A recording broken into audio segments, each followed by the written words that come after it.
Welcome back, and with me today is Mbuseni Quinton Lozi, who is the national spokesperson and coordinator for the No Obama campaign, as well as for BDS South Africa.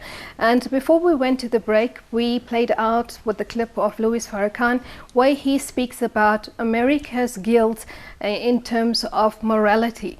Mbuseni, I would like you to perhaps just give me a quick understanding based on what Louis Farrakhan has said, and then in protesting Obama, basically South Africans are saying, we are saying no to the hypocrisies and double standards of the USA, but we're also saying no to tokenism, because this is what you find from the imperial powers, always as if Africans cannot do anything for themselves, that we have to give you value, and that your value comes through us but not through yourself.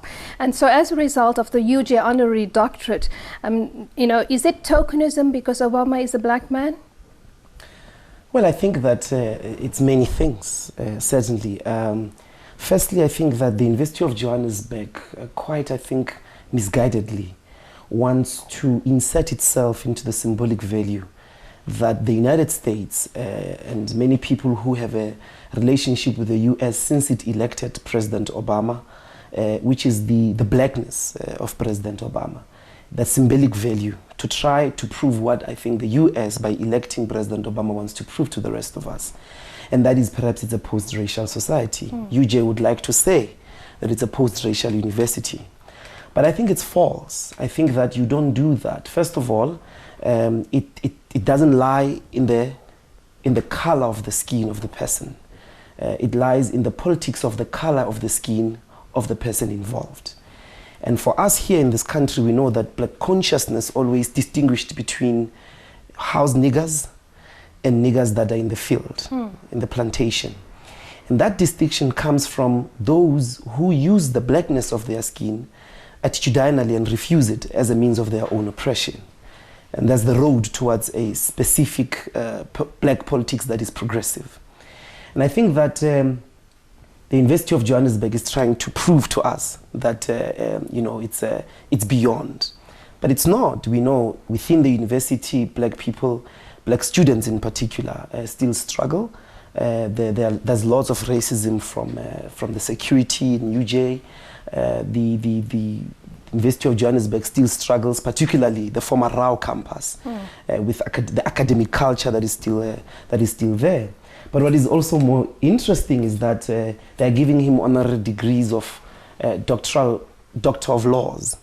But we know Obama has not understood the most important law internationally, demonstrated by their support of Israel. And that law there is the law that begins to re-dignify the black body, to re-dignify those bodies that are not white. And the racist Zionist regime of Israel still receives humongous support from President Obama. He has not understood the many UN declarations around the actions of the United States in Cuba with the Cuban Five. They've not even signed the Kyoto Protocol if they are committed to a more stable environment in the world. And so it's really a contradiction, but at most it's hypocrisy. So UJ will not, and that's what we're trying to say, its reputation will not be saved by being associated with Obama.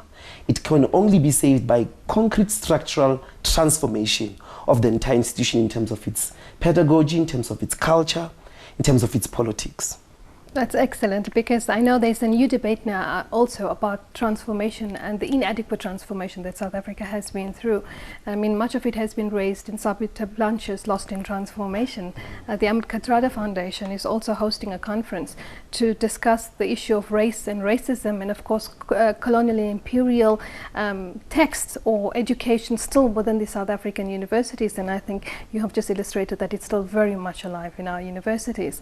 But coming to that, I want to ask you, what for you is the irony in Obama receiving the Nobel Peace Prize when he was like just 6 months into his first term? Yeah, it's often also the irony I think of with W.F. de Klerk receiving a Nobel Peace Prize.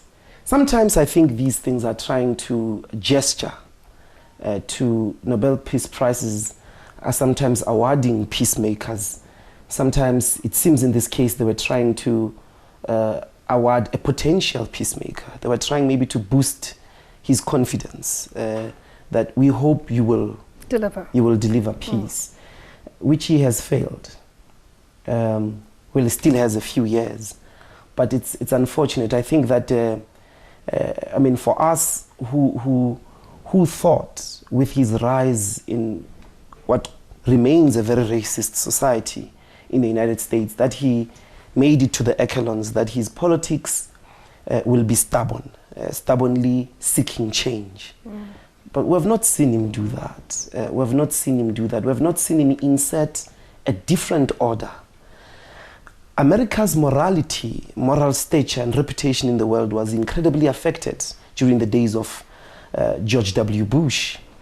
And it was key because when they got Obama, it meant they reclaimed a certain morality in the world. But they still abused this morality. They still abused the type of confidence with the power that they hold, that the rest of us had. When they elected Obama, we thought that it was a shift in some sort towards a more engaging, a more negotiating type of foreign relations. But they are much more aggressive. They are much more destructive. And it's unfortunate. And I think that perhaps the people who are responsible for the giving of these prizes should be where they are, quite ashamed. Obama is starting a lot of wars. Very quickly before we go to the break, the Muslim Lawyers Association has lodged the Obama docket. What is your opinion about that? Well, I mean, I think that that there is trying to test as well the question of the very value of leaders in the international global community. How many US presidents that have massacred people in the world have been called by the ICC? None. No. It's only black leaders. Exactly. It's only black and in most of the cases African. And so it's to try and test this. I think that it's a progressive move. That's why they are part of the coalition. And in most of the cases, it gives us an opportunity as well as the public to try and understand international law and the type of a global community we should be concerned about. The types of responsibility and accountability forms of engagement we should be putting out there.